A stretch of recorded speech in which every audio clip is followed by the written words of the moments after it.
Kitchen की दीवारें सब जानती हैं। कभी खामोशी की तरह नमक चुपचाप घुल जाता है, तो कभी मिर्ची की तरह बातों में जलन आ जाती है। आज की कहानी भी रसोई से निकली है, पर पहुंची सीधा दिल तक। सुबह की रसोई, तूफान की शुरुआत। मीना सब्जी बना रही है। चूल्हे पर सब्जी पक रही है। पीछे से सीता देवी आकर कढ़ाई में झांकती हैं। सीता देवी नाक सिकोड़ते हुए, मीना, ये सब्जी बनाई है या उबाली हुई घास?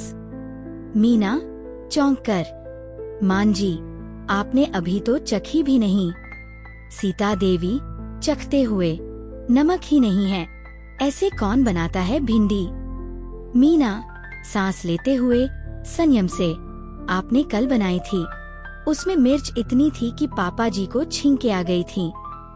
सीता देवी भौहें चढ़ाकर, तो अब तुम हिसाब चुकता करने के लिए सब्जी को बेस्वाद बना दो। मीना चुप हो जाती है। रसोई में खामोशी छा जाती है। फिर गैस की सीटी टूटती है। अब समय होता है दोपहर का। पूरा परिवार खाने पर बैठा है। सीता देवी, मीना, रमेश, बेटा और नन्हा पोता आदित्य। रमेश चखते हुए, आज भिंडी कुछ अलग लग रही है। सीता देवी झट से, क्यों नहीं लगेगी? इसमें नमक ही नहीं है। मीना धीरे से, मैंने डाला था मान जी, शायद कम रह गया। आदित्य मासूमियत से, मम्मी, ये भिंडी तो ठीक है, पर दादी वाली सब्जी में कल मुंह जल गया था। सीता देवी चुप हो जाती हैं, लेकिन चेहरा तमतमाया हुआ। उसके बाद सभी अपने अपने कमरे में चले जाते हैं। मीना अपने कमरे में अकेली बैठी है, हाथ में वही कटोरी जिसमें सब्जी बच गई थी। मीना आंखों में आंसू लिए खुद से, मैं हर रोज कोशिश करती हूँ मान जी की पसंद का ध्यान रखने की, पर पता नहीं क्यों छोटी छोटी बातें इतनी बड़ी क्यों बन जाती हैं। वो माँ से सीखी पुरानी रेसिपी की डायरी पलटती है। मीना धीरे से पढ़ते हुए, हर स्वाद में थोड़ा सा अपनापन डालो, तभी खाना पूरा बनता है। वो मुस्कुरा देती है, पर आंखें भीग जाती हैं। दोपहर की धूप खिड़की से अंदर आ रही है। सीता देवी तुलसी के पास बैठी हैं, पीतल की छोटी थाली में जल चढ़ा रही हैं। उनके चेहरे पर शिकन है, पर आंखों में कोई सोच गहराई तक उतर रही है। सीता देवी धीरे धीरे बुदबुदाते हुए, क्या सच में नमक कम था, या मेरा मन आज ज्यादा खारा हो गया? वो तुलसी में जल डालती हैं और वहीं बैठ जाती हैं। उनके पास ही पोता आदित्य अपनी किताब लेकर आता है। आदित्य, दादी, आपको मीना मम्मी से इतना गुस्सा क्यों आया? सीता देवी हल्की मुस्कान के साथ, गुस्सा नहीं बेटा, बस कभी कभी हमें आदतें इतनी प्यारी हो जाती हैं कि कोई नया स्वाद अपनाना मुश्किल हो जाता है। वो तुलसी के पत्तों को छूती हैं। सीता देवी जैसे खुद से बात कर रही हूँ।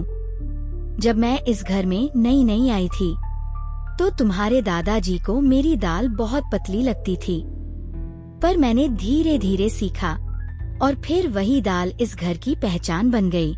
और आज मैं मीना से वही करवा रही हूँ जो तब मुझसे हुआ था।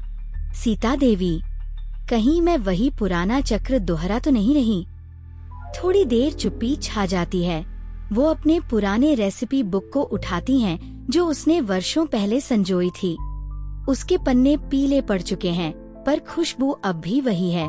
सीता देवी डायरी पलटते हुए, स्वाद से ज्यादा जरूरी है अपनापन, एक पन्ने पर लिखा देखकर मुस्कुरा जाती हैं। तभी आदित्य बोल पड़ता है, आदित्य, दादी, अगर आप मम्मी के साथ मिलकर बनाएंगी तो शायद सबसे टेस्टी सब्जी बनेगी। सीता देवी चौंकती हैं, फिर उसके सिर पर हाथ फेरती हैं। सीता देवी, तू तो बहुत बड़ा ज्ञानी निकला बाबा। चल, अब दादी चलती है अपनी बहू से माफी मांगने। सीता देवी किचन की ओर जाती हैं।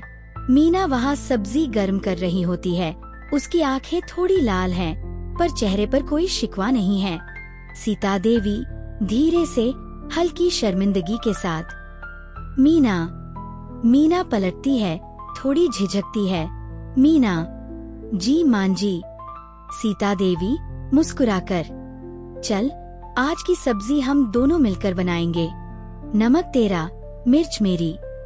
मीना चौंक कर, पर आंखों में चमक लिए हुए, और स्वाद हमारा। सीता देवी हंसते हुए, नहीं, स्वाद पूरे घर का। मीना मुस्कुरा देती है।